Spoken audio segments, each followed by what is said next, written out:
I den her video vil jeg komme ind på, hvad iltsvind er og årsager til, at det faktisk opstår.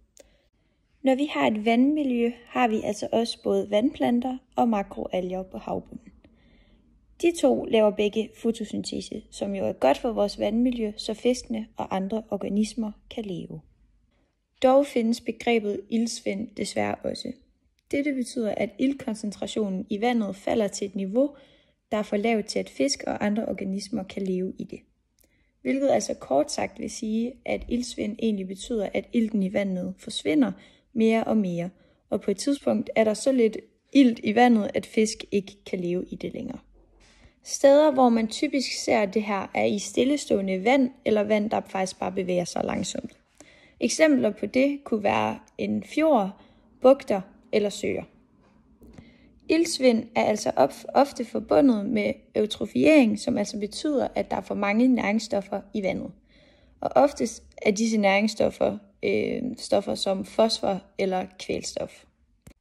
De her næringsstoffer kan komme fra landbruget, f.eks. når landmændene spreder gylde eller kunstgødning på markerne, men det kan altså også komme fra spildevand eller fra industrien. Denne her ekstreme mængde af næringsstoffer fører til en algeopblomstring, hvilket altså betyder, at der kommer en hel masse alger i vandet. Når de her alger de så dør, så falder de til bunds, og her skal de så nedbrydes af bakterier. Den her proces den kaldes respiration. Dog skal bakterierne i denne respiration altså bruge ilt.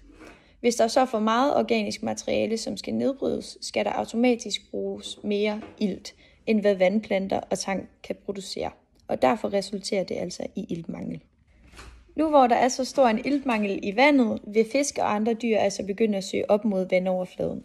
Og det gør de, fordi de vil væk fra området. I værste tilfælde begynder de altså også at dø. Det værste, der kan ske, er, hvis der bliver dannet iltfri forhold. Det gør nemlig, at der måske kan dannes giftige stoffer som svovlbrinte, hvilket kan skabe de her døde zoner.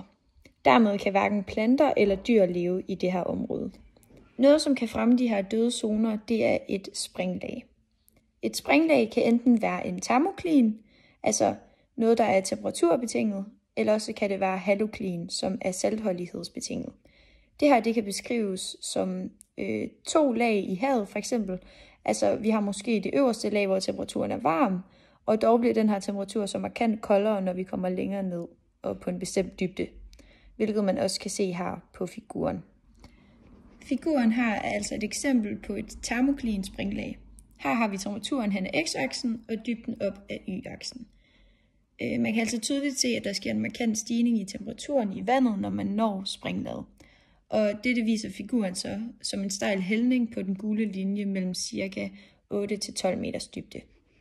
Hvis vi så derimod tager udgangspunkt i haloklin, snakker man om forskellen i saltindholdet.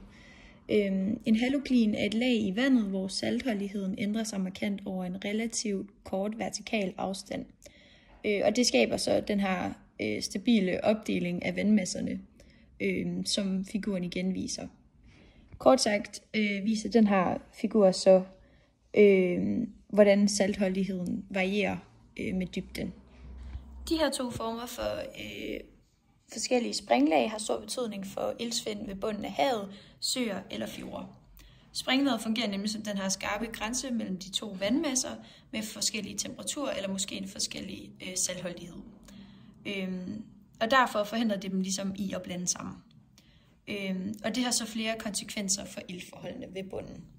For eksempel vil et springlag fungere som en barriere mellem overfladevand og bundvand, hvilket forhindrer alt iltrigt vand fra overfladen til at trænge ned i bunden. Og det betyder så, at iltforsyningen til bunden bliver begrænset, og når ilten dernede bruges op, for eksempel ved den her nedbrydning af organisk materiale, kan der ikke tilføres ny ilt.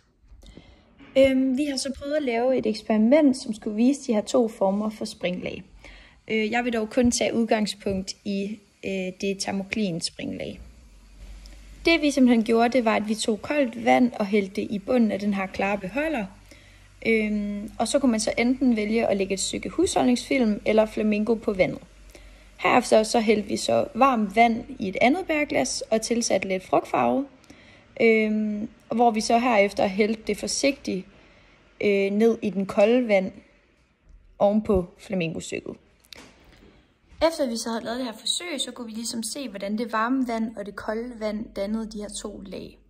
Og derfor kunne vi så konkludere, at koldt vand er tungere end varmt vand, da frugtfarven ligesom lagde sig i sådan et overfladelag.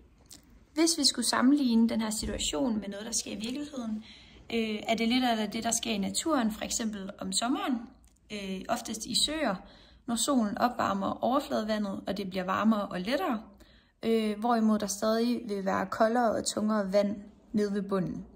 Og det kan så skabe en stabil lavdeling i søer, hvor overfladevandet ikke blandes med det dybere, koldere vand. Og det her fænomen, det kan vi altså kalde en termisk stratifikation. Nu hvor jeg har snakket så lang tid om alle konsekvenserne og de dårlige ting ved iltsvind, så synes jeg, at det var passende, at man kom med nogle mulige løsninger på, hvad vi kan gøre mod det her.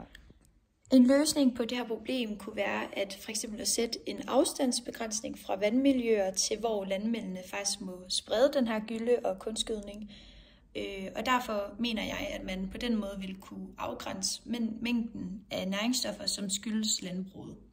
Og hvis det så ikke er en mulighed, kunne man overveje, om der fandtes en mere bæredygtig metode eller erstatning til den her gylde eller kunstgødning, hvilket folk egentlig allerede arbejder på nu.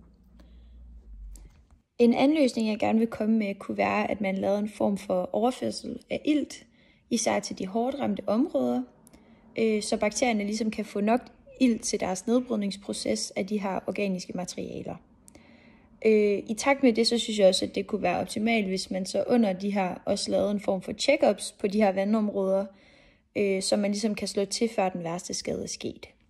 Det var så alt, jeg havde at fortælle om iltsvind. Jeg håber, at I har lært noget af det og forstår mere, hvorfor det opstår, men også konsekvenserne ved det. Og så også, at der godt kan være mulige løsninger på, at vi ligesom begrænser den her iltsvind.